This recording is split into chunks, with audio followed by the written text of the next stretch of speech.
He'll shoot her. The man's completely ruthless. Oh, come on, Craig. You don't want to do this. You're too smart for this. Don't shoot her. Let her go. I'll take her place. I'll give you the code. Game over. 7767 285. That's the code. That'll open the briefcase. Any chance that Luke actually told him the right code? You should be very grateful to your brother for his effective yet overly dramatic appeal to your father.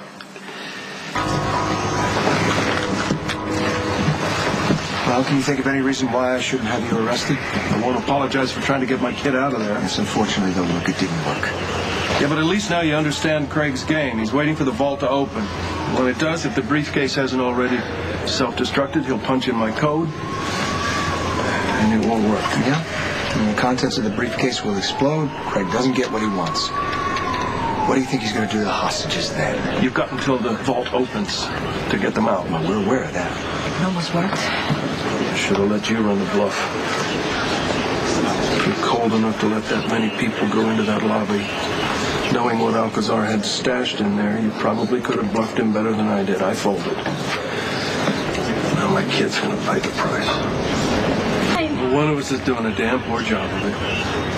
Well, Mr. Craig didn't shoot Lulu. That means she must still be valuable to him. As soon as he realizes I gave him a bogus code, he'll make an example out of her. Well, he has to get the vault open for him to get the briefcase. Blaze, there's nothing you can say. You know about this. You let it happen. I didn't know it was going to come to this. You knew the dangers, and you just chose to protect Alcazar over all the people that are locked in there. I told you the truth about everything. Yeah, after Tracy clued me in. By then, my daughter was already a hostage.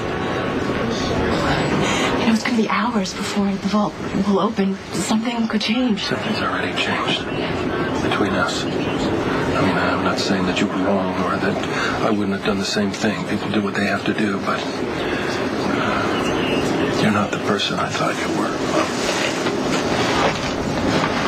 I got a judge to sign off on a search warrant for Alcazar's house. Get a forensics team over there. Go through his bank records, computer, his safe. Find anything that begins with 767. If we can get Craig the correct code, maybe he'll stop shooting the hostages. Go on. You're asking straws, Mac. You got any better ideas? How's Ellen? He's still in surgery when I left the hospital. It's taken a lot longer than we expected. God, surely be there. I'm so sorry.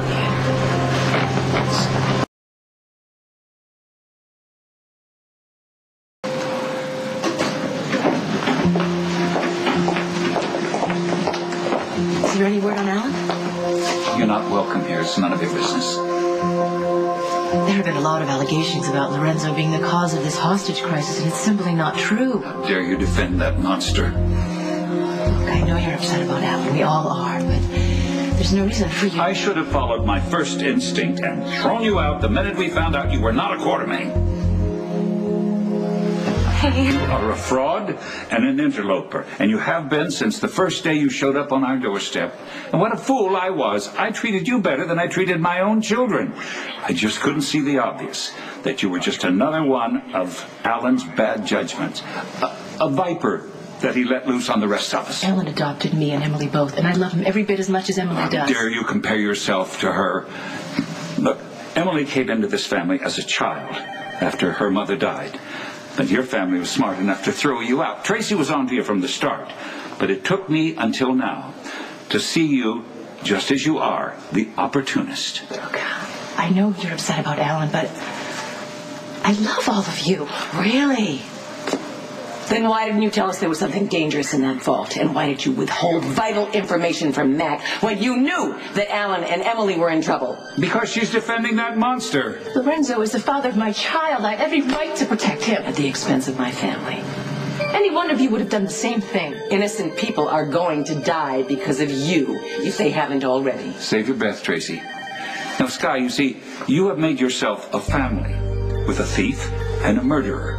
And you have proven that you are no better than he is. So, lady, as of today, you are no longer a Quartermaine. And and neither is your child. That baby is a disgrace to Lila's name. You say what you want to me, old man, but don't you ever, ever insult my daughter. I can see a lawyer. I'm going to have Alan's ridiculous adoption of you set aside. I understand you're upset. So am I. But only Alan can decide if he doesn't want to be my father anymore. If he's not already dead. Is he all right? He's alive. Barely. You're arrested on the table.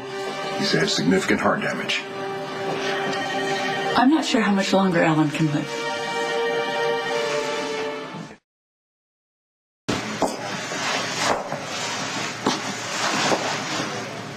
It's my help.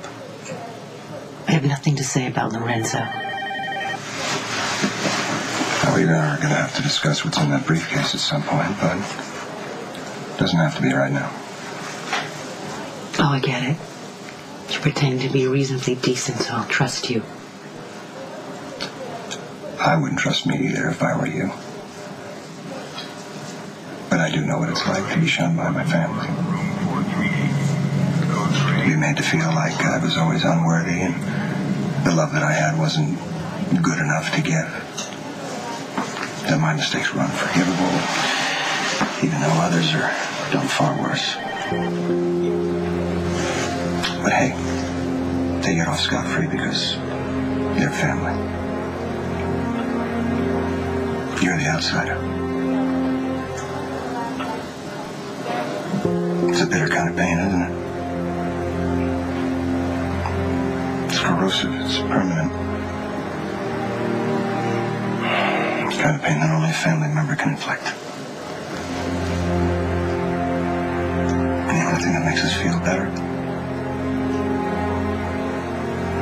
is to make them sorry.